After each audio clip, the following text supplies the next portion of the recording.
It's early morning in Ehime, and I'm hitting the road for a new adventure. Today's destination, Miyajima. It's going to be a long drive, but honestly, that's one of my favorite parts. Just me, the open road, and some good music.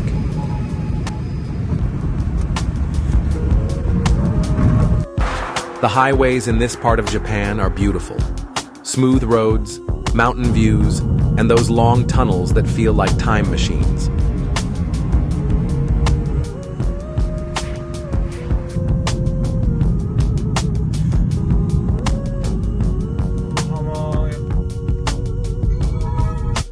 Quick stop at a service area. Honestly, Japan's service areas are elite. Clean bathrooms, good food, and sometimes even views.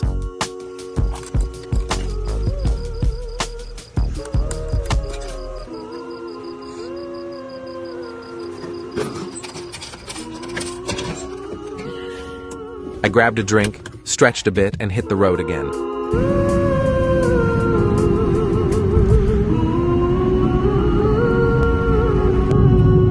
Before reaching Miyajima, I flew the drone over one of the most beautiful roads I've ever seen.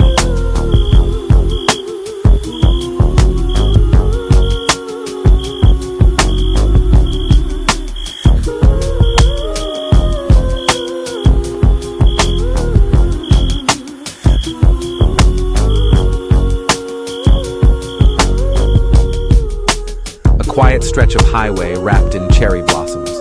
Soft pink lining both sides like nature's tunnel.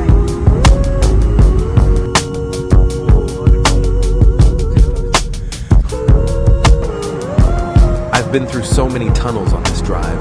They're everywhere in Japan. It's kind of calming though, just the sound of the car and that endless line of lights guiding you through.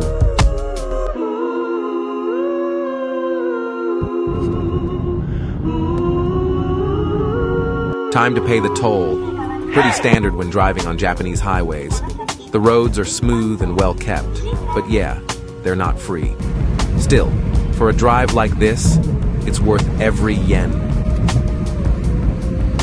After a scenic drive from Ehime, including stretches of sakura-lined roads and tranquil tunnels, I finally arrived in Hiroshima City. This bustling metropolis is not only rich in history, but also serves as the nearest major city to Miyajima Island, my next destination. From here, it's a straightforward journey to Miyajima.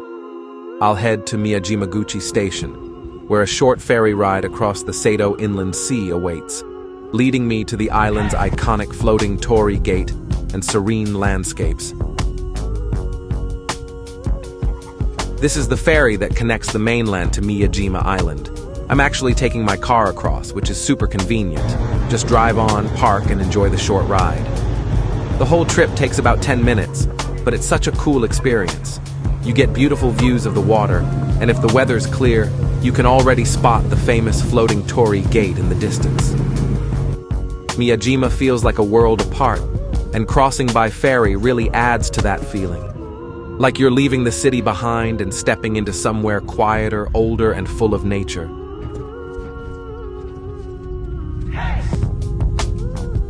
Finally arrived on Miyajima Island. Since my hotel doesn't have parking nearby, I had to park the car and walk a little. It's actually a nice way to start exploring. The fresh air, quiet streets, and that peaceful island vibe hit you right away.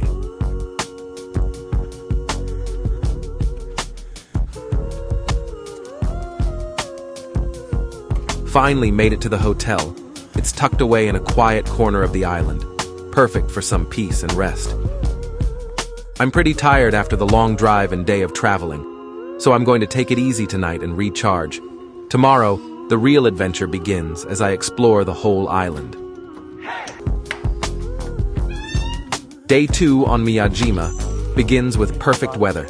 The sun's out, the air's fresh, and the island feels peaceful, like it's been waiting quietly for me to explore it.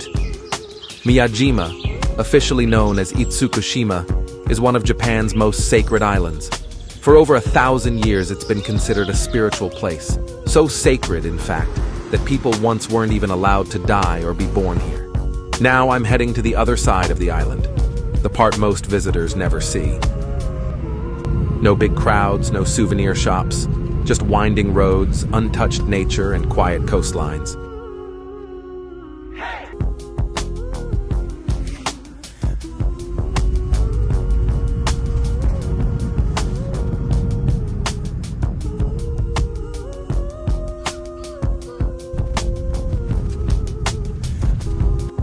One thing you'll notice right away on Miyajima: the deer.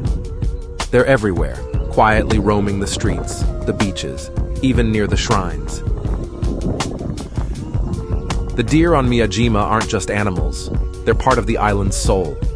For centuries, they've been considered messengers of the gods in the Shinto religion. That's why they're free to roam, protected and respected by everyone here.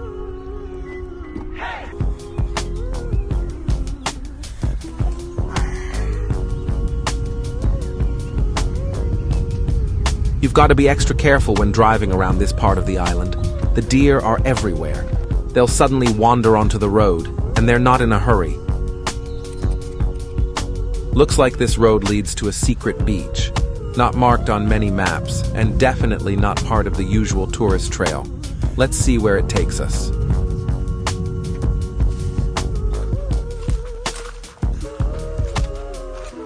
Looks like I found it. A quiet, hidden beach with almost no access by road. Just the sound of the waves, a few boats anchored offshore, and traces of campers who must have spent the night here under the stars.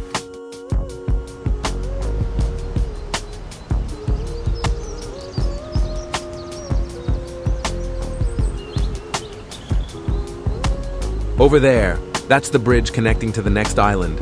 You can just barely see it from here, stretching across the water. The view from here is just insane. Endless water, distant islands, the sound of waves. I could honestly sit here for hours and never get tired of it.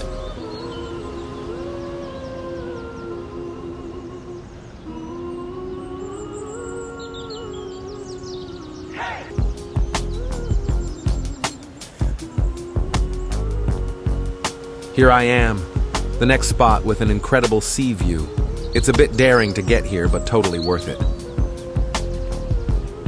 All I see from up here is just ocean and a bunch of tiny islands way out there. It's kinda cool.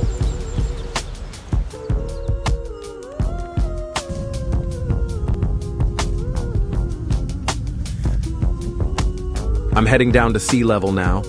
If you look over in the left corner, there's a couple who came by boat and set up a little campsite.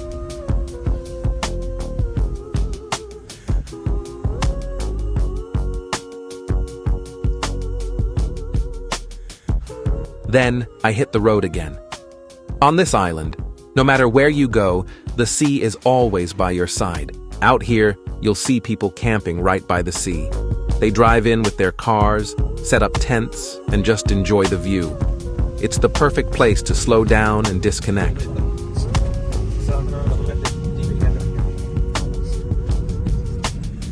One of the coolest things about Miyajima is this massive Tory gate that looks like it's floating on the water.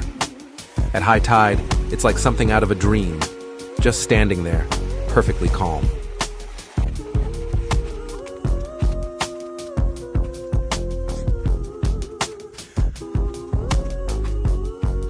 While most people rush to the Tory Gate, there's another iconic place here that's just as powerful, Daishoin Temple.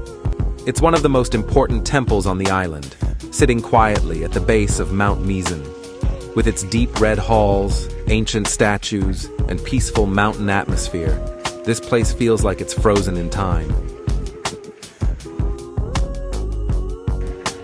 Miyajima is one of those rare places where time feels slower.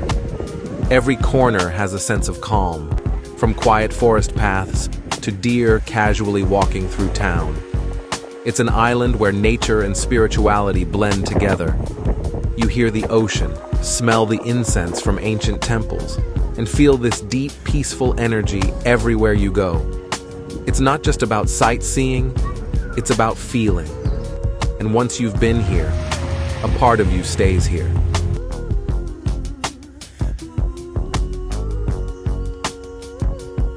Miyajima welcomes over 4 million visitors a year. And when you walk these peaceful streets, it's easy to see why. Whether you come in spring for the cherry blossoms or autumn for the fiery red leaves, there's always something special here. Local shops line the roads with handmade crafts, grilled street food, and the famous maple leaf-shaped momiji manju. And just like that, it's time to leave this beautiful island. Miyajima gave me peace, views, and memories I won't forget anytime soon. Thanks so much for watching. I hope you felt a little of the magic through the screen. Stay tuned for the next adventure. It's just around the corner. Until then, take care, and I'll see you in the next vlog.